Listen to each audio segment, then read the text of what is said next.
कौटिल्य, जिनको हम चाणक्य या विष्णुगुप्ता भी कहते हैं, ये उस दौर से बिलोंग करते थे जब भारत जो है वो छोटे छोटे किंगडम्स में बटा हुआ था। ये किंगडम्स आपस में लड़ भिड़ रहे थे, स्पेशली जो नॉर्दर्न इंडिया वाला पार्ट था। एरिस्टोटल यानी अरस्तु का जो शिष्य था अलेक्जेंडर द ग्रेट, ये उसी दौर में पूरे विश्व पे कब्जा करने की कोशिश कर रहा था और इसने भारत पे भी आक्रमण कर दिया था। और उस वक्त जो ये चाणक्य हैं, जो ये कौटिल्य हैं, वो तक्षशिला यूनिवर्सिटी में पढ़ा रहे थे। तक्षशिला यूनिवर्सिटी अभी पाकिस्तान वाले हिस्से में है। चाणक्य ने सोचा कि उनको कुछ करना पड़ेगा, कुछ ऐसा करना पड़ेगा कि ये सारे किंगडम्स आपस में यूनाइट हो जाएं, कोई सेंट्रल पावर के कंट्रोल में आ जाए।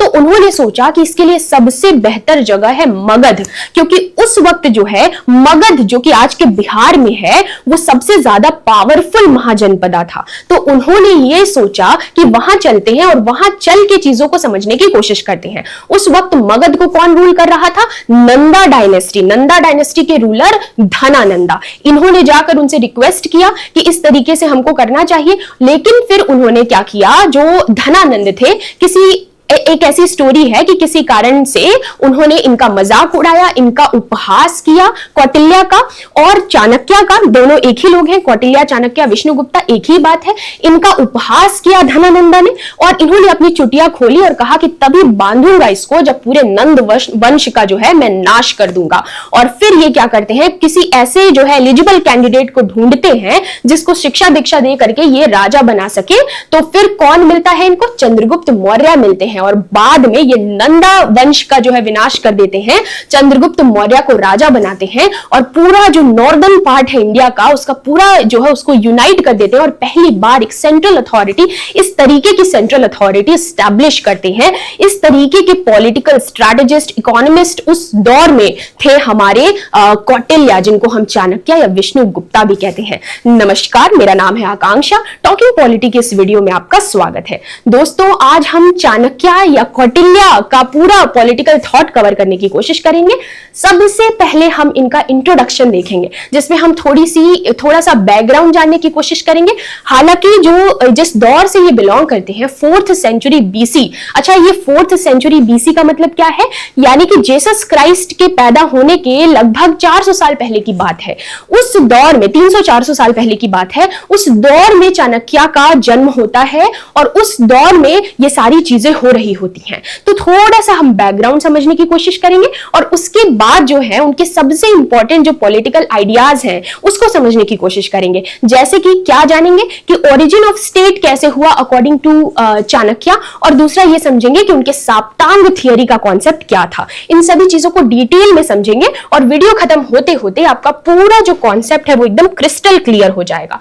हम ना ही सारी चीजों को अच्छे से समझेंगे, बल्कि क्या क्या क्वेश्चंस एग्जाम में पूछे जा सकते हैं उससे रिलेटेड मैं आपको टिप्स एंड ट्रिक्स भी बताऊंगी कि किस तरीके से आप सारे फैक्ट्स और डिटेल्स को अच्छे से याद रख सकते हैं। तो आइए शुरू करते हैं। सबसे पहले जानते हैं कि भाई हमारे कौटिल्य थे कौन।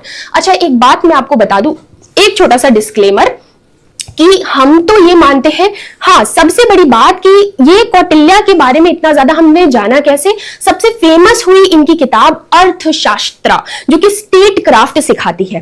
तो मैं आपको बता दूं कि कुछ स्कॉलर्स का ऐसा मानना है कि जो ये अर्थशास्त्र है, इसकी रचना सिर्फ एक इंसान कौटिल्य ने नहीं की थी। कुछ लोगों का यह भी मानना है कि कौटिल्य और विष्णुगुप्ता दो अलग अलग लोग हैं।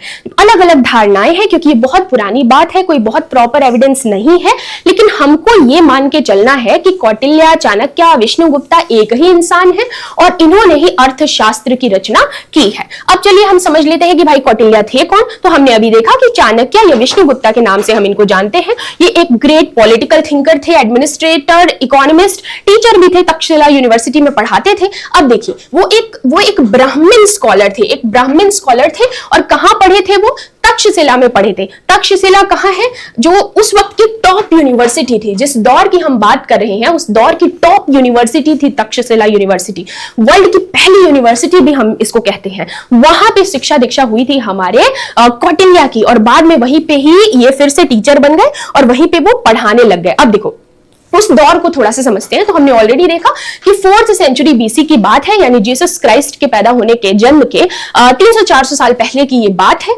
और उस वक्त का ही जो दौर था, उस वक्त क्या था, अरस्तु भी उसी दौर में लगभग 30 साल एक साथ रहे इसी धरती पर, जो हमारे चाणक्य हैं, जो कौटिल्य हैं भारत में, और अरस्तु उधर यूरोप में। तो अरस्तु जो है उनके शिष्य हुए अलेक्जेंडर द ग्रेट, और अलेक्जेंडर ने आक्रमण कर दिया फिर हमारे भारत पे, और फिर जो है वहीं पे तक्षशिला पास ही में था, जहां पाकिस्तान वाले एरिया में, जहां पे जो हमारे चाणक्य हैं, जो कौटिल्य हैं, वो पढ़ा रहे थे, भारत की दशा देख रहे थे, किस तरीके से यूनिटी खत्म हो रही है।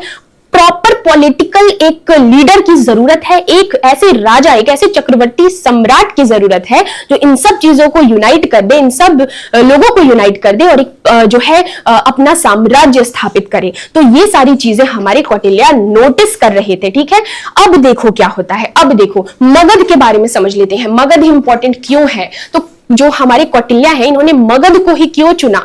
मगध अभी के भारत का जो बिहार है वो वाला हिस्सा मगध है। जो देखो यहाँ पे एक चीज मैं आपको बता दूं कि देखो उस वक्त जो है ये लगभग 2,500 साल पहले की बात हम कर रहे हैं, 4th सेंचुरी बीसी की बात कर रहे हैं। उस वक्त जो नॉर्दर्न इंडिया था, इंडिया का जो नॉर्दर्न पार्ट था, हमने अभी देखा, वो जो है उसके जो छोटे छोटे किंगडम्स में बटा हुआ था, और उन्हीं किंगडम्स को हम महाजनपदास कहते थे। जो हमारा नॉर्दर्न इंडिया था वो छोटे छोटे किंगडम्स में बटा हुआ था, उन्हीं किंगडम्स को हम महाजनपदास कहते थे। और उसी में से एक महाजनपदा जो था उसका नाम था मगध, और मगध बहुत पावरफुल था उस टाइम पे, ऐसे प्लेस पे था, इतना जो है इतना ज्यादा एनरिच्ड था, बहुत पावरफुल था। तो किसी को अगर पूरे भारत पे कंट्रोल करना है तो उसके लिए मगध बहुत इंपॉर्टेंट ज्योग्राफिकल पोजीशन था, और हर तरीके से मगध सबसे ज्यादा इंपॉर्टेंट था। इस वजह से जो हमारे कौटिल्य हैं मगध से बिलोंग नहीं करते थे। वो कहां पढ़ा रहे थे, तक्षशिला यूनिवर्सिटी में, जो पाकिस्तान वाले हिस्से में था। लेकिन फिर वो बिहार में है मगध ना, बिहार में लाई करता था। और उस वक्त मगध की राजधानी थी जो अभी पटना है, उस वक्त उसको पाटलिपुत्रा कहते थे। तो जो हमारे कौटिल्य है वो जो है तक्षशिला से, यानी पाकिस्तान वाले हिस्से से आ जाते हैं बिहार वाले मगध में, और यहां पे आते हैं, और उसके बाद क्या करते हैं, धनानंद से रिक्वेस्ट करते हैं। क्या कहानी है, चलिए आगे देखते हैं। अब देखिए क्यों आते हैं मगध, क्योंकि जो है उस वक्त मगध जो है वो मोस्ट पावरफुल महाजनपदा था। और जो है मगध को अगर जिसने कंट्रोल कर दिया वो पूरा नॉर्दर्न इंडिया के ऊपर, लगभग पूरे भारत के ऊपर कंट्रोल पा लेगा। तो इस वजह से जो है हमारे जो कौटिल्य है वो यहाँ आते हैं। अब यहाँ आने के बाद वो नंदा किंग धनानंद से मिलते हैं, जो उनका इंसल्ट करते हैं, जैसा कि हमने अभी देखा। और ये अपनी चुटिया खोलते हैं, कसम खाते हैं कि भाई धनानंद तुम्हारे पूरे वंश का मैं अंत कर दूंगा, और उसके बाद तुम देखो कि मैं क्या करता हूं, किस तरीके से पूरे भारत को मैं यूनाइट करता हूं, एक स्ट्रॉन्ग सेंट्रल पावर स्टैब्लिश करता हूं, किस तरीके से मैं एक छत्रपति सम्राट को बनाता हूं, उसका जो है निर्माण करता हूं। तो ये कसम लेकर के वो वहां से चले जाते हैं। अब देखो क्या होता है। बाद में क्या होता है, चंद्रगुप्त मौर्य से वो मिलते हैं, एक बच्चा चंद्रगुप्त मौर्य, जिसको वो देखते हैं, बहुत प्रभावित होते हैं, अलग अलग तरीके से उसकी परीक्षा लेते हैं, उसकी ट्रेनिंग कराते हैं, और बाद में आकर के धनानंद को हटा करके पूरा उनका नंदा डायनेस्टी का, नंद वंश का अंत कर देते हैं, और चंद्रगुप्त मौर्य को सम्राट बना करके पूरा एक छत्र राज स्थापित करते हैं। और ये देखिए भारत का मैप उस वक्त का, ये चंद्रगुप्त मौर्य 320 बीसी के आसपास का ये मैप है। और ये ग्रीन कलर का जो आपको दिख रहा है ये पूरा मौर्यन एम्पायर है, यानी कि चंद्रगुप्त मौर्य का पूरा राज था इतने दूर में। और ये किसके कारण संभव हो पाया था, चाणक्य के कारण, चाणक्य का उनकी नीतियों के कारण, जिस तरीके से उन्होंने ट्रेनिंग दी थी। चंद्रगुप्त मौर्य जो है वो एक पूरा एक सम्राट के रूप में उभरे, और जो ये एरिया था मगध, जो पहले धनानंद के कंट्रोल में था, अब यहां से नंदा डायनेस्टी का नाश करके यहाँ पे जो है मौर्य डायनेस्टी का जो है स्थापना किया गया। पहले जो राजा बने चंद्रगुप्त मौर्य बने, और इस तरीके से उन्होंने अपने जो गुरु हैं उनकी हेल्प लेकर के पूरा जो नॉर्दर्न इंडिया है उसको यूनाइट कर दिया। और ऐसा पहली बार हुआ कि एक छत्र राज, एक सिंगल राजा के कंट्रोल के अंदर इतना हिस्सा आ गया था। ठीक है, इस तरीके से सारी चीजें हुई। तो अभी तक हमने क्या देखा, अभी हम प्रॉपर इंट्रोडक्शन कवर कर रहे थे कौटिल्य, जिनको हम चाणक्य या विष्णुगुप्ता भी कहते हैं, उनके बारे में थोड़ा बैकग्राउंड समझने की कोशिश कर रहे थे। अब हम उनके पॉलिटिकल थॉट की तरफ धीरे धीरे शिफ्ट करने की कोशिश करेंगे। अब देखिए, आइए मैं आपको धीरे धीरे चीजें समझाती हूँ बहुत मजेदार तरीके से। वीडियो के एंड में सारी चीजें आपको समझ में आ जाएंगी। अगर आपको अच्छा लग रहा है तो वीडियो को लाइक कर दीजिए, चैनल को सब्सक्राइब कर दीजिए और शेयर करिएगा बाद में। पहले थोड़ा सा इसको समझ लेते हैं और देखिए कितना मजा आता है। अब देखिए, यहां तो हमने पूरी कहानी समझ ली, सब कुछ देख लिया कि भाई क्या हो रहा था, क्यों कौटिल्य जो है उनको चीजें लगा था कि अब ठीक करने की जरूरत है। अब देखिए, उनके पॉलिटिकल आइडियाज को समझने की कोशिश करते हैं। अब कैनवस तैयार हो गया है, आप पूरा बैकग्राउंड समझ चुके हैं। अब आप तैयार हैं उनकी थियरी, उनके विचारों को समझने के लिए, उनके पॉलिटिकल आइडियाज को समझने के लिए। देखिए, पुरुषार्थास क्यों मैं ये बता रही हूं, अभी आपको समझ में आ जाएगा। देखिए, इंडियन फिलॉसफी के हिसाब से जो there are 4 goals of life, यानी कि मानव जीवन के 4 लक्ष्य होते हैं। वो 4 लक्ष्य क्या है? धर्म, अर्थ, काम, मोक्ष। इंडियन ट्रेडिशन जो है defines 4 main goals objects for a human life, यानी कि एक इंसान के जीवन के 4 ही गोल, 4 ही लक्ष्य होते हैं इंडियन फिलॉसफी के हिसाब से, भारतीय दर्शन के हिसाब से। तो कौन कौन से वो 4 लक्ष्य हैं एक इंसान के जीवन के? धर्म करना, यानी कि जो भी आपकी ड्यूटीज वगैरह है उसको पूरा करना, धर्म कर्म का काम करना, धर्म को फॉलो करना, ठीक है। दूसरा है अर्थ। अर्थ का मतलब मेटेरियल थिंग्स, जो भी आपका वेल्थ है, जो प्रॉपर्टी है, प्रॉस्पेरिटी है, उसको अक्वायर करना, ये आपका अर्थ में आ जाएगा। तीसरा आपके जीवन का गोल क्या होता है? काम, यानी जो भी प्लेजर, जो भी सेंसुअल प्लेजर्स आप फील करते हैं उसको फील करना, ये भी आपकी लाइफ के गोल्स का एक हिस्सा है। और चौथा मोक्ष, यानी कि ये सबसे आखिरी स्टेज है जहां पे आप जो है मोक्ष की प्राप्ति कर लेते हैं। ये बिल्कुल, ये थोड़ा सा जो है स्पिरिचुअल लिबरेशन के बारे में बात कर रहा है। तो कहते हैं कि इनको हम पुरुषार्थ कहते हैं। इंसान के जीवन का 4 लक्ष्य है जिसको हम पुरुषार्थ कहते हैं भारतीय दर्शन के हिसाब से, इंडियन फिलॉसफी या इंडियन ट्रेडिशन के हिसाब से। वो क्या है? धर्म, अर्थ, काम, मोक्ष। तो अब देखो, पहले क्या होता था? पहले लोगों का यह मानना था कि सबसे इंपॉर्टेंट है धर्म। पहले मनुस्मृति जब लिखी गई उसके टाइम पे उसमें जो बातें कही गई, मतलब कौटिल्य के आने से पहले की बात मैं बता रही हूं, उस वक्त ये माना जाता था कि ये चारों पुरुषार्थास जो है, यानी इंसान के जीवन के चारों जो गोल्स हैं, धर्म, अर्थ, काम, मोक्ष, उसमें सबसे ज्यादा जरूरी गोल क्या है? धर्म। और धर्म अगर आप फॉलो कर रहे हैं तो ये बाकी अर्थ, काम, मोक्ष अपने आप फुलफिल हो जाएगा, ऐसा मानना था। लेकिन कौटिल्य वो पहले थिंकर थे, कौटिल्य वो पहले फिलोसोफर, पॉलिटिकल स्ट्रैटेजिस्ट, जो भी आपको कहना है आप कहिए, जिन्होंने कहा कि सबसे ज्यादा महत्वपूर्ण धर्म नहीं, सबसे ज्यादा महत्वपूर्ण क्या होता है? अर्थ होता है। अर्थ होता है। कहते हैं कि जो अगर आप मान लीजिए आपके पास जो मटेरियल कंडीशंस है, जो प्रॉपर्टी है, प्रॉस्पेरिटी है, अगर वो है, अगर आपके पास अर्थ है, तो क्या होगा? अपने आप जब लोग हैं उनको सारी चीजें मिलती रहेंगी। मान लीजिए एक राज्य है, अर्थ को कौन मेंटेन करेगा? जो मटेरियल प्रॉस्पेरिटी है, लैंड है, इन सबको कौन मेंटेन करेगा? स्टेट मेंटेन करेगा, राज्य मेंटेन करेगा। तो राज्य के पास जब अर्थ है ना, तो लोग अपने आप खुश रहेंगे और धर्म को फॉलो करेंगे, काम को एंजॉय करेंगे और मोक्ष को प्राप्त करेंगे। तो सबसे जरूरी है अर्थ। मतलब उस वक्त जो है, जो धर्म कर्म की बातें होती थी, स्पिरिचुअलिटी की बातें होती थी, उस वक्त इस तरीके की रियलिस्टिक बातें करने वाले थिंकर थे हमारे कौटिल्य।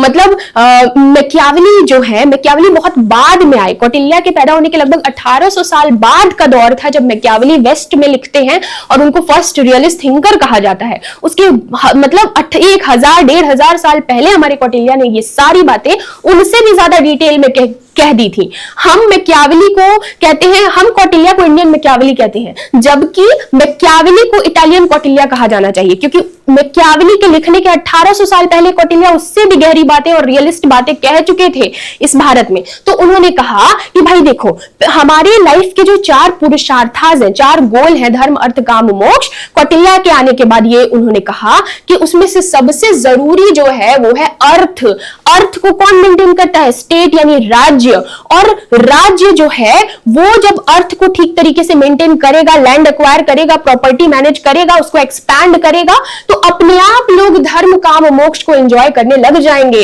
तो फिर उन्होंने लिखी अर्थशास्त्रा, जिसमें उन्होंने स्टेट क्राफ्ट सिखाया कि स्टेट को कैसे रन करना है, स्टेट कैसे जो है प्रॉपर्टी एक्वायर करेगा, लैंड एक्वायर करेगा, जो लैंड है उसकी कैसे रक्षा करेगा और लैंड को कैसे जो है एक्सपैंड करेगा।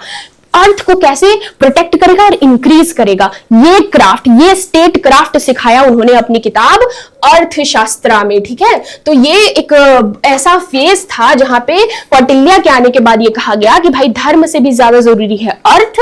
और ये हमने कैसे जाना, उनकी किताब अर्थशास्त्र में, जहां पे वो स्टेट क्राफ्ट सिखाते हैं कि किस तरीके से जो है स्टेट जो है वो लैंड एक्वायर करेगा, अपने अर्थ को मेंटेन करेगा, प्रोटेक्ट करेगा और भी ज्यादा एक्सपैंड करेगा। तो अर्थशास्त्र एक ऐसा महान ग्रंथ, एक ऐसी महान किताब थी जिसमें स्टेट क्राफ्ट को सिखाया गया। ठीक है, ये जो है it is believed to be written in, ऐसा माना जाता है कि 325 बीसी के आसपास अर्थशास्त्र को लिखा गया था। तो देखो, अर्थशास्त्र जब लिखा गया, जब इसकी रचना हुई, तो उसके बाद बहुत सालों तक ये खो गई, मतलब विलुप्त हो गई, लोगों को इसके बारे में पता नहीं था। तो उसको फिर से जो है रीडिस्कवर किया 1905 में। ये डेट बहुत इंपॉर्टेंट है, इसको याद रखना, ये एग्जाम में पूछा जाता है। अर्थशास्त्र को फिर से रीडिस्कवर किया 1905 में। किसने रीडिस्कवर किया?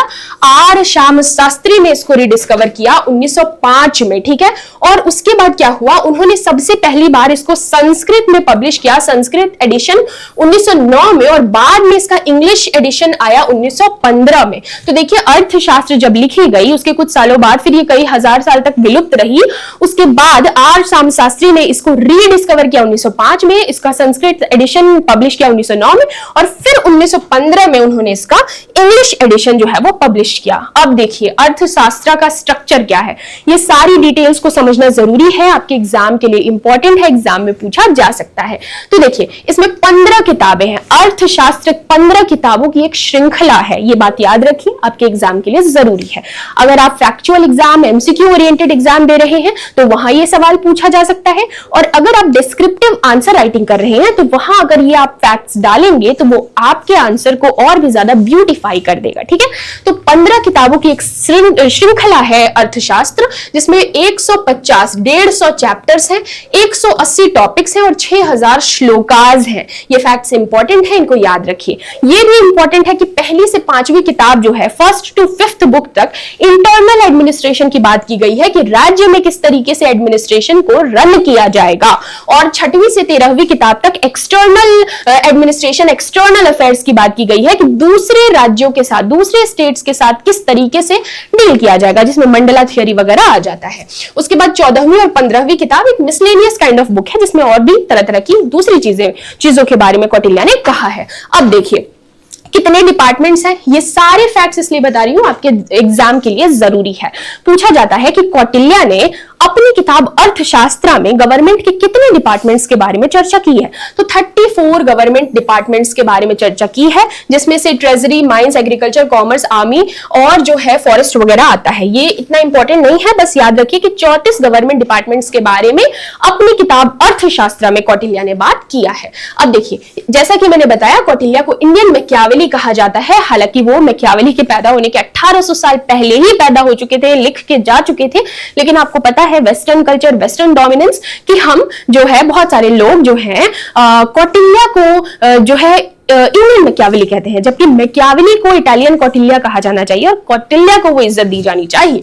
ठीक है, अब देखिए कौटिल्य जो है, एक और बात बता दूं, वो स्ट्रॉन्ग मोनार्की में बिलीव करते थे। वो किसी भी तरीके का ये नहीं कि भाई डेमोक्रेसी, एरिस्टोक्रेसी, ये सब चीजों में बिलीव नहीं करते थे। उनका मानना था कि एक जो है क्षत्रपति सम्राट की जरूरत है, जो पूरे नॉर्दर्न, पूरे इंडिया को यूनाइट करे, एक क्षत्र राज स्थापित करे, और बाहर के जो भी इन्वेडर्स आकर के फूट डाल रहे हैं, जो है अटैक कर रहे हैं, और आपस में जो लोग करप्ट हो चुके हैं, उस चीज को कंट्रोल कर सके। उसके लिए एक राजा की जरूरत है, जो सिंगल राजा, जो मिलकर के सेंट्रल अथॉरिटी को स्टैब्लिश करे। मोनार्की के बहुत बड़े सपोर्टर थे। अब देखिए, अब हम देखेंगे अरिस्टोटल की theory of origin of state के बारे में। क्या मतलब है इसका? बड़ा जो ये कंसेप्ट है, मतलब बड़ा आसान होता है, बस समझाने वाले की कमी है। अगर ठीक से समझा दिया जाए, कोई भी कॉन्सेप्ट मुश्किल नहीं है। तो देखो, हम क्या समझने की कोशिश कर रहे हैं? हम कौटिल्य को समझने की कोशिश कर रहे हैं। कौटिल्य एक एंशिएंट इंडिया के फिलोसोफर थे, थिंकर थे, पॉलिटिकल स्ट्रैटेजिस्ट थे, और उन्होंने जो है बहुत सारी ऐसी बातें अपनी महान किताब अर्थशास्त्र में कही है, जिसकी वजह से हम उनको पढ़ते हैं, समझते हैं, जानने की कोशिश करते हैं। हम उनकी theory of origin of state की थ्योरी को समझने जा रहे हैं। इसका मतलब क्या है? इसका मतलब ये है, हम ये जानने की कोशिश कर रहे हैं हैं कि कौटिल्य के हिसाब से स्टेट यानी राज्य का उद्भव कैसे हुआ, राज्य का जन्म कैसे हुआ। जैसे हम वेस्टर्न थिंकर्स को पढ़ रहे थे तो कैसे हम हॉब्स लॉक रूसो में पढ़ते थे, उन्होंने कहा कि सोशल कॉन्ट्रैक्ट हुआ, आपस में लोगों ने समझौता किया और उसके बाद स्टेट यानी राज्य का निर्माण किया। उसी तरीके से हमारे कौटिल्य के हिसाब से राज्य का निर्माण किस तरीके से हुआ उसके बारे में जानेंगे। हालांकि देखिए, बहुत सारे लोग ऐसा मानते हैं कि कौटिल्य भी सोशल कॉन्ट्रैक्ट थियरी की जैसी ही बातें करते हैं, लेकिन जिस दौर में कौटिल्य लिख रहे हैं उन्होंने अर्थशास्त्र में कहीं पे भी सोशल कॉन्ट्रैक्ट शब्द का इस्तेमाल नहीं किया है, लेकिन लगभग बातें वो कुछ ऐसी ही कर रहे हैं क्योंकि वो एक तरह से लगभग रियलिस्ट थिंकर थे।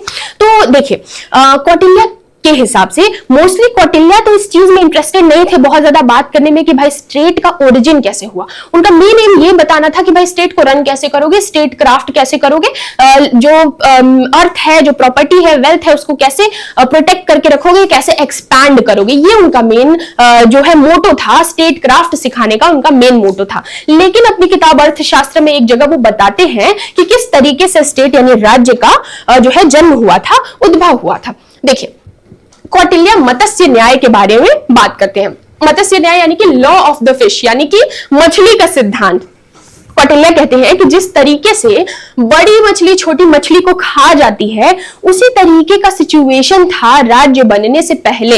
मतलब स्टेट यानी राज्य के निर्माण होने, राज्य का मतलब क्या है, राज्य कोई एक इंसान नहीं है, राज्य एक पूरी एंटिटी है जिसमें किंग आता है, टेरिटरी आता है, पॉपुलेशन आता है, जनता आती है, दुर्ग, फोर्ट, जो भी वो सप्तांग थियरी में 7 ऑर्गन्स की बात करते हैं, वो सब मिल करके राज्य का निर्माण करते हैं। उसको हम आगे देखेंगे। तो राज्य कोई एक इंसान नहीं है, हालांकि सबसे महत्वपूर्ण राजा और प्रजा ही है, लेकिन राज्य अपने आप में एक एंटिटी है। ठीक है, तो कहते हैं कि इस पूरे राज्य एज एन एंटिटी का निर्माण होने से पहले कैसा सिचुएशन था। मछली, मत्स्य न्याय, लॉ ऑफ द फिश, जैसे बड़ी मछली समुद्र में छोटी मछली को खा जाती है, वैसा ही सिचुएशन था कि जो लोग ज्यादा पावरफुल थे वो कम पावरफुल लोगों को दबा रहे थे, उनको सता रहे थे, परेशान कर रहे थे, और जहां हो सकता है जिस हद तक अपना उल्लू सीधा कर सकते हैं करते थे। मतलब बहुत ही ज्यादा खराब सिचुएशन था, जस्टिस नहीं था, न्याय नहीं था, कुछ भी नहीं था। ऐसा सिचुएशन था राज्य के बनने से पहले। तो ऐसे में क्या हुआ कि लोगों ने क्या किया, लोगों ने कहा कि अब एक स्टेट, एक राज्य की जरूरत है। तो उन्होंने मिलकर के अपने बीच से एक राजा चुना और उस राजा को कहा कि भाई देखो, अब क्यों कोई राजा बनेगा, क्यों कोई सब कुछ संभालेगा। तो लोगों ने कहा कि भाई देखो, हम जो भी अनाज उगाएंगे हम उसका 1/6 हिस्सा, 1/6 हिस्सा आपको दे देंगे, और जो भी हम ट्रेड वगैरह करेंगे, जो भी गुड्स से ट्रेड करेंगे, सामान खरीदेंगे, बेचेंगे, उसका 1/10 हिस्सा हम आपको दे देंगे। ये फैक्ट इंपॉर्टेंट है। लोगों ने कहा कि भाई जो भी अनाज उगाएंगे उसका 1/6वां हिस्सा, और जो भी ट्रेड करेंगे उसका 1/10वां हिस्सा हम आपको एक टैक्स के रूप में दे देंगे, और उसके बदले में आप हमारी रक्षा करना, आप हमको प्रोटेक्ट करके रखना। तो इस तरीके से राज्य का उद्भव हुआ, इस तरीके से राज्य का जेनेसिस हुआ। अब इसमें रोल ऑफ द किंग क्या है। अब देखो, यहाँ पे राजा टैक्स ले रहा है, लोगों से कुछ ले करके उसके बदले में उनको प्रोटेक्शन प्रोवाइड कर रहा है। तो कहते हैं कि ये रक्षा करना, लोगों को प्रोटेक्शन प्रोवाइड करना, वो राज्य, जो राजा है उसका परम धर्म है। राजा को की खुशी प्रजा की खुशी में ही होनी चाहिए। और कहते हैं कि the ruler who does not protect his subject is not truly legitimate. मतलब एक सच्चा राजा, एक अच्छा राजा वही है जो अपनी प्रजा का ध्यान रखे, अपनी प्रजा को खुश रखे, क्योंकि वो उनको टैक्स दे रहा है, वो उनको अपनी जिंदगी का एक बहुत इंपॉर्टेंट हिस्सा उनको दे रहे हैं ताकि वो उनकी रक्षा कर सके। अब देखो, नेचर ऑफ द स्टेट क्या है, राज्य का किस तरीके का नेचर है कि राज्य जो है वो कोई डिवाइन ओरिजिन नहीं है। जैसे मनुस्मृति में बात करते हैं कि जो है भगवान के दूत आए और उन्होंने फिर राजा को भेजा और इस तरीके से चीजें स्टैब्लिश हुई। नहीं, जो हमारे कौटिल्य बात करें, बहुत रियलिस्ट थिंकर है, बहुत रियलिस्ट थिंकर है। वो कहते हैं state is not divine, state divine नहीं है, भगवान ने कुछ ऐसा नहीं बनाया है, राजा को भेजा, ऐसा कुछ नहीं हुआ है। It arises from people's need for security. लोगों को सिक्योरिटी की जरूरत महसूस हुई तो उन्होंने अपने बीच से राजा को उठाया और कहा कि इतना टैक्स लो और बदले में हमको प्रोटेक्ट करो। बिल्कुल एक रियल कॉन्ट्रैक्ट की तरह था, हालांकि उन्होंने कहीं पे भी कॉन्ट्रैक्ट वर्ड यूज नहीं किया है। ठीक है, तो ये एक प्रैक्टिकल इंस्टीट्यूशन है जो कमजोर लोगों को प्रोटेक्ट करता है, ऑर्डर को मेंटेन करता है और इंश्योर करता है कि वेलफेयर ऑफ द सब्जेक्ट्स, यानी लोगों की भलाई को इंश्योर करता है, जस्टिस को इंश्योर करता है। ये है नेचर ऑफ द स्टेट। तो कौटिल्य का जो theory of origin of state है वो ये बताता है कि स्टेट क्या है, मानवकृत है, इंसानों द्वारा बनाया गया एक ऑर्गेनाइजेशन है जो सोसाइटी को प्रोटेक्ट करता है। किस चीज से? डिसऑर्डर से, और सिक्योरिटी, जस्टिस और वेलफेयर को इंश्योर करता है। तो हमने क्या देखा, हमने अभी क्या देखा, कौटिल्य के theory of origin of state को देखा, यानी कि किस तरीके से राज्य का यानी स्टेट का ओरिजिन हुआ, उदय हुआ। तो हमने क्या देखा दोस्तों, हमने देखा कि कौटिल्य जो है वो कहते हैं मत्स्य न्याय वाले सिद्धांत में बिलीव करते हैं। उनका ये मानना है कि राज्य के निर्माण होने से पहले लॉ ऑफ द फिश था, मत्स्य न्याय था, यानी कि जैसे बड़ी मछली छोटी मछली को खा जाती है, उसी तरीके से जो मजबूत था वो कमजोर को दबाता था, और इस वजह से पूरा केओस फैला हुआ था। तो लोगों ने आपस में मिलकर के सोचा कि एक राजा को अपने बीच से उठाते हैं और उस राजा को हम कुछ टैक्स देते हैं जिसके बदले में वो हमको प्रोटेक्शन प्रोवाइड कर सके। इस तरीके से स्टेट का ओरिजिन हुआ, उदय हुआ, और राजा का ये धर्म है कि वो अपनी प्रजा की रक्षा करे, जस्टिस को मेंटेन करके रखे। तो ये सारा इस तरीके से जो है कौटिल्य ओरिजिन ऑफ स्टेट की थ्योरी को बताते हैं कि इस तरीके से स्टेट यानी राज्य का ओरिजिन हुआ, उदय हुआ। अब देखिए कौटिल्य की सबसे इंपॉर्टेंट थियरी, इसको पढ़ने में तो बहुत मजा आएगा। मैं आपको प्रॉपर टिप्स एंड ट्रिक्स बताऊंगी कि किस तरीके से आप सारी चीजों को याद रख सकते हैं, एग्जाम में भूलेंगे नहीं। आइए देखते हैं कौटिल्य की हम साप्तांग थियरी को समझने की कोशिश करेंगे। साप्तांग थियरी पहले है क्या, देखो पहले ये समझ लो कि साप्तांग थियरी होती क्या है। तो कौटिल्य कहते हैं कि देखो जिस तरीके से आपके शरीर में अंग है, शरीर के सारे अंग मिल करके आपके पूरे शरीर को चलाते हैं। आप ऐसा तो नहीं कह सकते ना कि मेरा सर बहुत अच्छा है बाकी शरीर की जरूरत नहीं है, आंख अच्छी है तो ठीक है बाकी तो जरूरत नहीं है, मेरा हार्ट अच्छे से काम कर रहा है बाकी चीजों की नहीं। आप ये कहते हैं कि शरीर का सारा अंग जब अच्छे से काम करता है तब जाके ये पूरा सिस्टम ठीक तरीके से रन करता है। तो कौटिल्य कहते हैं कि राज्य यानी स्टेट भी ऐसा ही है। स्टेट कोई एक पर्टिकुलर चीज नहीं है कि राजा स्टेट है, प्रजा स्टेट है या आर्मी स्टेट है। वो कहते हैं कि जिस तरीके से शरीर के सारे अंग मिल करके शरीर को अपने आप में पूर्ण करते हैं और ठीक तरीके से रन करने में हेल्प करते हैं, उसी तरीके से राज्य के भी 7 अंग हैं, और ये सातों अंग मिलकर एक साथ ठीक तरीके से एक ही डायरेक्शन में जब फंक्शन करेंगे तो ये स्टेट यानी कि जो राज्य है वो सुचारू ढंग से फंक्शन कर सकेगा, ठीक तरीके से फंक्शन कर सकेगा। इसी चीज को एक्सप्लेन करते हैं वो अपनी साप्तांग थियरी ऑफ स्टेट, जिसका मतलब है कि राज्य के 7 अंग, राज्य 7 अंगों से मिलकर बना हुआ है। सातों अंग बहुत महत्वपूर्ण है और वो सातों अंग जब ठीक तरीके से काम करेंगे, सामंजस्य के साथ काम करेंगे, तभी स्टेट यानी राज्य ठीक तरीके से रन कर सकेगा। कौटिल्य की अर्थशास्त्र में क्या बताते हैं, स्टेट क्राफ्ट सिखा रहे हैं कि किस तरीके से स्टेट को आप रन करेंगे, क्या वो क्राफ्ट है, क्या वो तरीका है। तो सबसे पहले ये इस वजह से ये जानना जरूरी है, वो बताते हैं कि सबसे पहले स्टेट को समझो, उसके सातों अंगों को समझो, तभी समझ पाओगे कि कैसे उसको ठीक तरीके से रन करना है। तो इसी वजह से वो अपनी साप्तांग थियरी देते हैं। अब देखिए देखो ये सारी चीजें हमने ऑलरेडी देख ली। ये साप्तांग थियरी के सातों अंग हैं। क्या नाम है सातों अंग का, स्वामी, अमात्य, जनपदा, दुर्ग, कोश, दंडा, मित्र। अब सातों को एक एक करके समझेंगे और उसके बाद हम इसको ढंग से समझ पाएंगे और जो है कनेक्ट कर पाएंगे। आप एक बार मेरी बात को ध्यान से सुनते रहिए, सारी चीजें अपने आप समझ में आ जाएगी। देखिए 7 ऑर्गन्स ऑफ द स्टेट यानी कि राज्य के 7 अंग, 7 ऑर्गन्स को एक एक करके समझते हैं और देखते हैं कि कौटिल्य ने उसको किस तरीके से डिफाइन किया है। तो कहते हैं कि स्टेट यानी राज्य का सबसे पहला और सबसे महत्वपूर्ण अंग कौन सा है, स्वामी यानी कि किंग यानी कि राजा, जिसको वो कहते हैं जैसे हमारे शरीर में हेड होता है ना, हेड, उसी तरीके से हेड के जैसा ही मतलब शरीर के अलग अलग अंगों से वो राज्य के सातों अंगों को रिप्रेजेंट करके उसके महत्व को समझाने की कोशिश कर रहे हैं। ठीक है, एक तरीके की एनालॉजी दिखाने की कोशिश कर रहे हैं। तो कहते हैं कि जिस तरीके से शरीर का सबसे महत्वपूर्ण हिस्सा होता है सर, हेड, उसी तरीके से स्टेट यानी राज्य का सबसे महत्वपूर्ण हिस्सा होता है राजा, किंग, स्वामी। ठीक है, तो किंग जो है वो लीडर है, डिसीजन मेकर है, मोरल गाइड है। देखो जैसे कि बॉडी में हेड जो है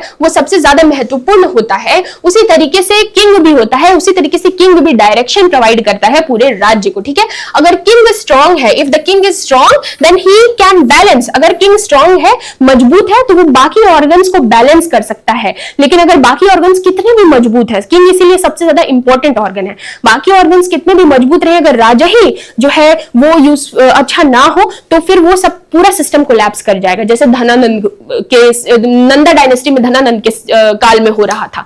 तो कहते हैं कि स्वामी यानी किंग सबसे ज्यादा इंपॉर्टेंट है, उसका मजबूत होना सबसे ज्यादा इंपॉर्टेंट है। ठीक है, कि राजा भी अपने आप अकेला सब कुछ नहीं संभाल सकता है, लेकिन राजा अगर बाकी सारे सिस्टम में थोड़ी बहुत गड़बड़ी हो तो राजा बैलेंस कर लेगा, लेकिन राजा में गड़बड़ी हो तो सिस्टम कोलैप्स हो जाएगा। इसलिए राजा सबसे ज्यादा इंपॉर्टेंट है। जैसे आपके शरीर में हेड सबसे ज्यादा इंपॉर्टेंट होता है, ठीक है। मान लो हाथ एक डैमेज भी हो जाए तो अगर सर जो है वो ठीक से देख रहा है, ऑब्जर्व कर रहा है, डायरेक्शन दे रहा है तो चीजें मैनेज हो जाएंगी। लेकिन अगर सर ही नहीं है तो हाथ कितना भी मजबूत हो, चीजें नहीं हो पाएंगी। तो बाकी ऑर्गन्स भी इंपॉर्टेंट है, लेकिन राजा, स्वामी, हेड सबसे ज्यादा इंपॉर्टेंट है, ठीक है। अब उतना ही इंपॉर्टेंट अब दूसरा क्या आ जाता है, सीरियल वाइज बता रही हूं। जिस तरीके से अर्थशास्त्र में कौटिल्य ने मेंशन किया है उस तरीके से बता रही हूं, क्योंकि कई सारे एग्जाम्स में सीक्वेंस वाइज लगाने को पूछता है। तो दूसरा क्या है, अमात्य। अमात्य यानी कि ministers and officials, I of the state. देखिए, जिस तरीके से आपकी आंखें जरूरी है उस तरीके से जैसे आपकी आंखें फंक्शन करती है ना, वैसे ही राज्य में जो अमात्य हैं यानी कि जो मिनिस्टर्स हैं वो फंक्शन करते हैं। जैसे आपकी आंखें चीजों को ऑब्जर्व करती है प्रॉपरली, उसी तरीके से राज्य में ढंग से चीजों को ऑब्जर्व करना, पॉलिसी बनाना, नीति नियम बनाना, ये सारे काम मिनिस्टर करता है। इसीलिए आंखों से उसको कंपेयर किया गया है। जैसे आंखें ऑब्जर्व करती हैं, इंफॉर्मेशन गैदर करती हैं और हमको सलाह देती है ना हमारे बॉडी को, उसी तरीके से जो मिनिस्टर्स हैं वो भी राजा को सलाह देते हैं। वो एडमिनिस्ट्रेशन के लिए रिस्पॉन्सिबल होते हैं, प्लानिंग और पॉलिसी मेकिंग का काम करते हैं। अगर केपेबल मिनिस्टर्स नहीं है, a good king can not rule effectively. एक अच्छा राजा उतने अच्छे तरीके से काम नहीं कर पाएगा। तो इसीलिए अच्छे मिनिस्टर्स का होना बहुत जरूरी है। जैसे हमारे शरीर में आंखों का होना जरूरी है जो चीजें प्रॉपरली ऑब्जर्व करती हैं। अब देखिए, कहते हैं कि मोस्टली ये ब्राह्मण होने चाहिए। कौटिल्य का ये मानना है कि जो अमात्य हैं, जो मिनिस्टर्स हैं, कोशिश करिए कि वो ब्राह्मण्स हो, लेकिन उन्होंने कहा अगर नहीं भी हो तो चलेगा। राजा के लिए भी उन्होंने ये बात कही थी कि कोशिश करना चाहिए कि राजा जो है क्षत्रिय हो, लेकिन अगर वो क्षत्रिय ना भी हो तो चल सकता है, लेकिन अगर पॉसिबल है तो राजा क्षत्रिय हो तो ज्यादा अच्छा रहेगा, ठीक है।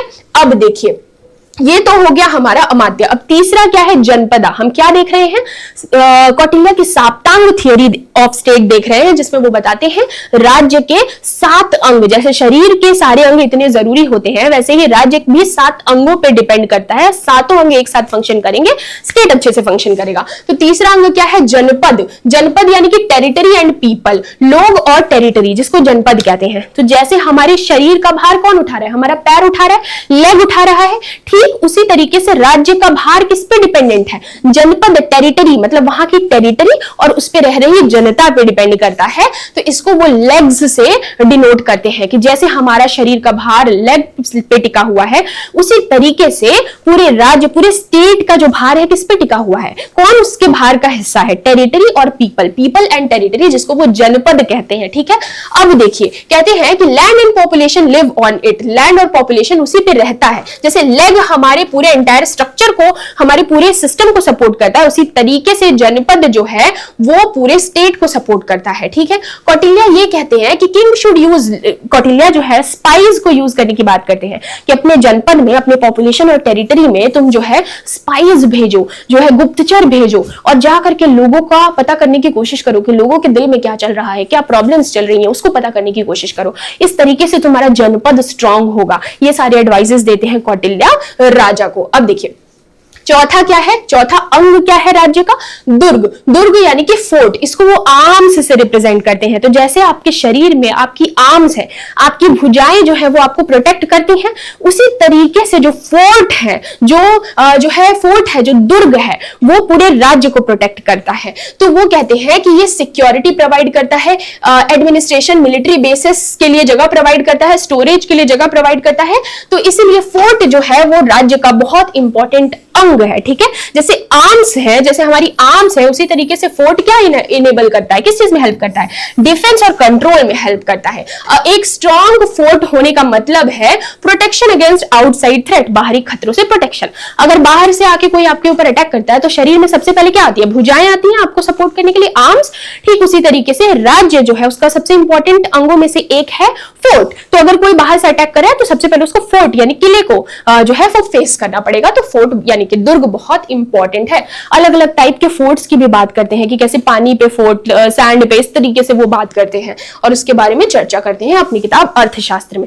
पांचवा सबसे महत्वपूर्ण अंग क्या है, कोश। कोश यानी कि treasury, mouth of the state. जैसे आप अपने मुंह से खाना खाते हैं, मुंह क्या है, एक ऐसी जगह है जहां पे आप खाना डालेंगे तो पूरा सिस्टम ठीक तरीके से रन करेगा। उसी तरीके से ट्रेजरी यानी कि राज्य का जो ऐसा हिस्सा जहां जो ट्रेजरी है, वो अगर आप जितना ज्यादा उसको भरेंगे, उसको फुलफिल्ड रखेंगे, राज्य ठीक तरीके से फंक्शन कर पाएगा। क्योंकि कुछ भी खरीदने के लिए, बेचने के लिए या कुछ भी करने के लिए आपको ट्रेजरी की जरूरत है। जैसे शरीर में कुछ भी, कितना भी अच्छा आपका सर, हाथ, पैर, आंख, कान हो, लेकिन अगर आप मुंह में खाना ही नहीं डालेंगे तो शरीर चलेगा ही नहीं। ठीक उसी तरीके से राज्य के सारे अंगों में ये भी एक महत्वपूर्ण अंग है जिसको हम ट्रेजरी कहते हैं, कोश कहते हैं, जिसको हम माउथ से वो रिप्रेजेंट करते हैं और कहते हैं कि जैसे मुंह में खाना डालना जरूरी है शरीर को रन करने के लिए, उसी तरीके से ट्रेजरी में जो है वो धन डालते रहना और इकट्ठा करते रहना जरूरी है ताकि स्टेट यानी राज्य अच्छे से रन कर सके। ठीक है,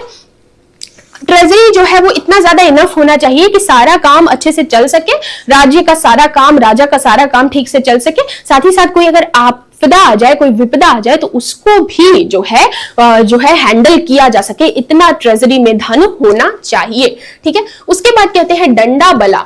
छठवां सबसे महत्वपूर्ण अंग जो है स्टेट यानी राज्य का क्या है, वो है बल। बल और दंड उनके लिए एक ही बात है, वो दंड और बल एक ही चीज को कहते हैं, जो कि मिलिट्री स्ट्रेंथ की बात करते हैं। तो इसको वो किससे रिप्रेजेंट करते हैं, ब्रेन से। तो कहते हैं कि राज्य का छठवां अंग क्या है, बल यानी कि मिलिट्री स्ट्रेंथ। तो जिस तरीके से आपका हेड है, हेड बहुत इंपॉर्टेंट है, आर्म्स है, सब कुछ है, लेकिन अगर ब्रेन ठीक से काम नहीं कर रहा है तो शरीर अच्छे से रन नहीं करेगा। ठीक उसी तरीके से राज्य का भी सबसे महत्वपूर्ण अंग क्या है, ब्रेन के जैसा ही मिलिट्री। मिलिट्री का अगर बहुत अच्छे तरीके से नहीं है, स्ट्रेंथ नहीं है, तो फिर राज्य कोलैप्स कर जाएगा। तो जैसे इस पूरे शरीर का स्ट्रेंथ ब्रेन है, ठीक उसी तरीके से पूरे राज्य का स्ट्रेंथ क्या है, मिलिट्री है। तो वो मिलिट्री को कहते हैं कि ये राज्य का छठवां सबसे महत्वपूर्ण अंग है। ठीक है, जैसे ब्रेन इफेक्टिवली काम करेगा, like the brain effective military strategy keeps the state safe. दिमाग जैसे शरीर को सेफ रखता है, कहीं गर्म जगह हाथ लग जाए तो कहते हैं मत लगाओ, उसी तरीके से राज्य को कौन सेफ रखता है, मिलिट्री। तो वो ब्रेन की तरह एक्ट करती है और वो बहुत ज्यादा इंपॉर्टेंट है। ठीक है, अब देखिए सातवां और सबसे अंतिम इंपॉर्टेंट अंगा ऑफ द स्टेट साप्तांग थियोरी में कौटिल्य के क्या है, वो है मित्र। मित्र यानी कि दोस्त, यानी कि अलाइज। इसको वो ईयर्स से रिप्रेजेंट करते हैं, कानों से। जैसे देखिए आपके कान जो है वो आजू बाजू की सारी बातें सुन के आपको इंफॉर्मेशन देते हैं ना कि देखो यहाँ यहाँ ये हो रहा है, अब तुम ऐसे ऐसे एक्ट करो।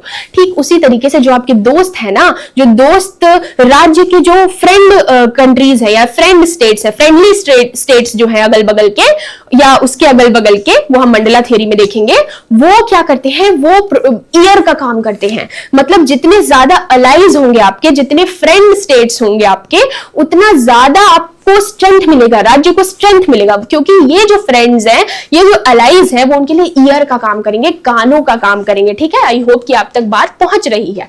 फ्रेंडली किंग्स और नेबर स्टेट्स, जैसे कान like allies, like years, allies help by giving support. जैसे कान हमको सपोर्ट देता है, सुन करके सारी बातें बताता है, वैसे अलाइज भी हमारे लिए एक सपोर्ट सिस्टम का काम करते हैं।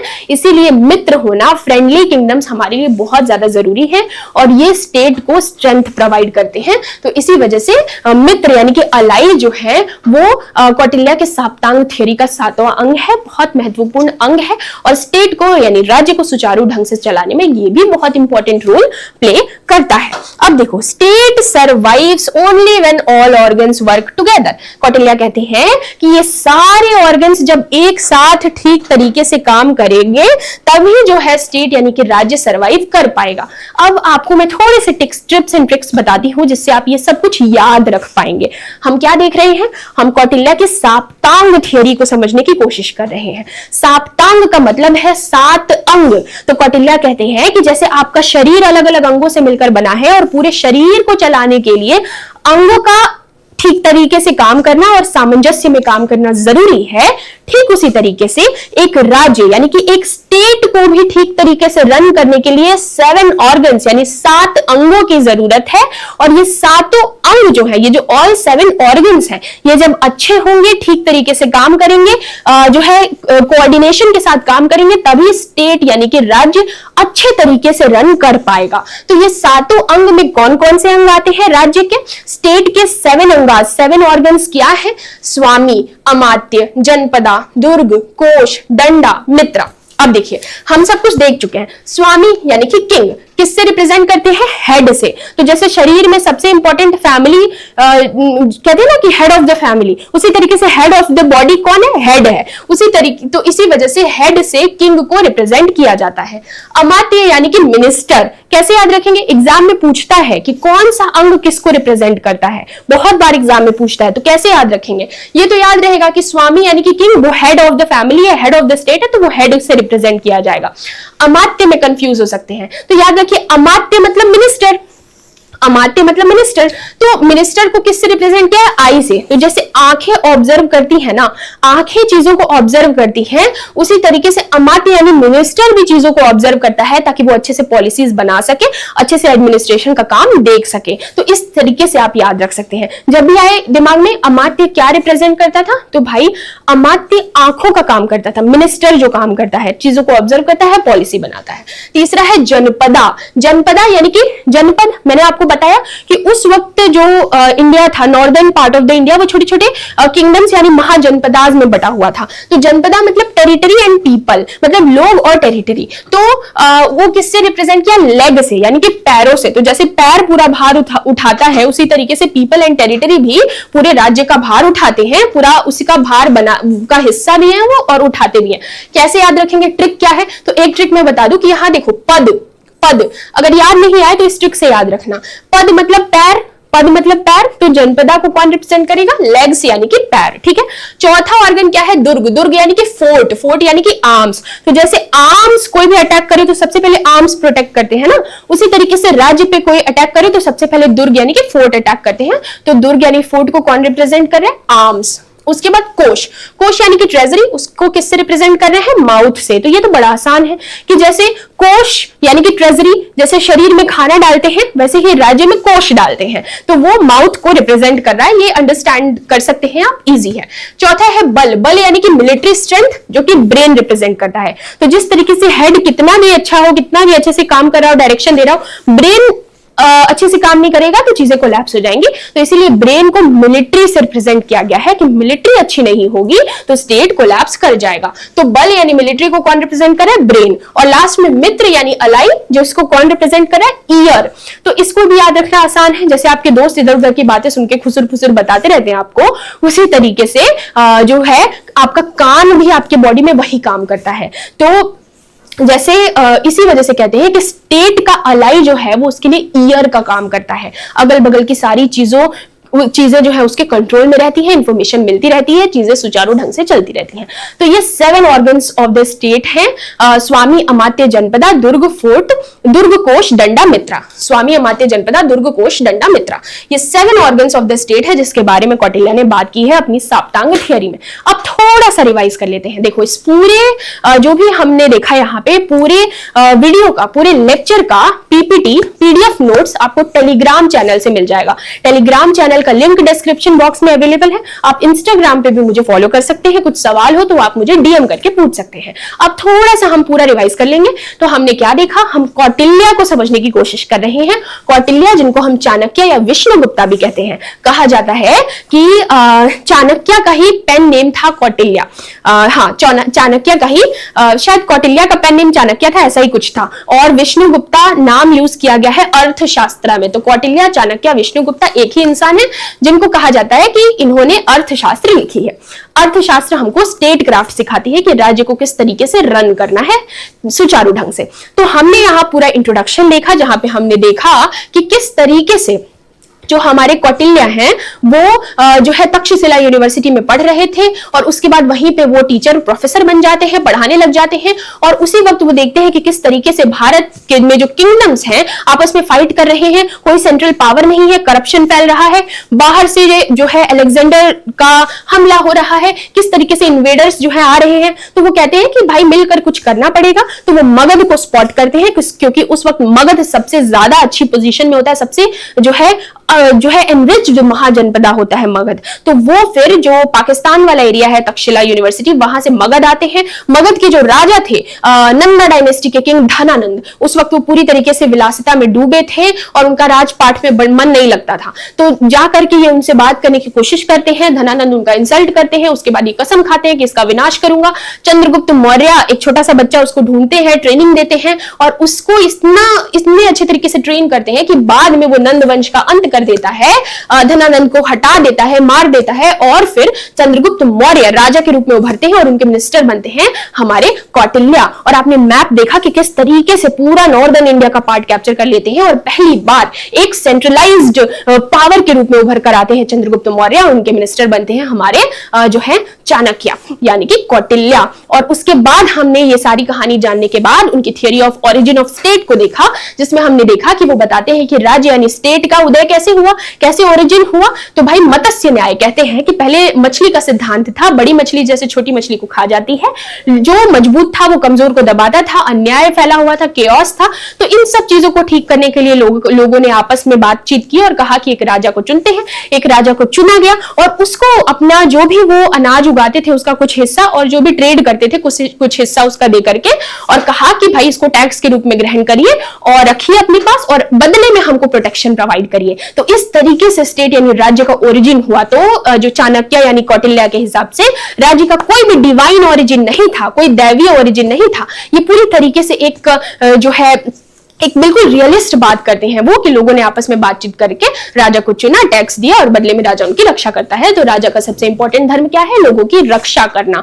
और एंड में हमने देखा साप्तांग थियोरी ऑफ स्टेट कौटिल्य का देखा, जिसमें हमने देखा कि कौटिल्य बताते हैं कि जैसे आपका शरीर अलग अलग अंगों से मिल करके जब शरीर के सारे अंग एक साथ काम करते हैं तब जाकर के पूरा शरीर ढंग से फंक्शन कर पाता है। ठीक उसी तरीके से राज्य यानी स्टेट भी है। स्टेट के भी सारे ऑर्गन्स जब ठीक से काम करते हैं तब जाकर के पूरा स्टेट जो है सुचारू ढंग से फंक्शन कर पाता है। वो सारे ऑर्गन्स क्या है? 7 ऑर्गन्स हैं। स्वामी अमात्य जनपदा दुर्ग फोर्ट डंडा मित्रा, स्वामी अमात्य जनपदा दुर्ग कोश डंडा मित्रा। ठीक है, इस तरीके से वो अपने साप्तांग थियरी को देते हैं। तो इस पूरी वीडियो में हमने कौटिल्य का पूरा इंट्रोडक्शन देखा, उनका ओरिजिन ऑफ स्टेट का कॉन्सेप्ट देखा और उनकी साप्तांग थियरी को समझा। अब नेक्स्ट वीडियो में हम उनकी मंडला थियरी को समझेंगे। इसके बाद आप कौन सी वीडियो चाहते हैं कमेंट सेक्शन में लिखकर बताइए।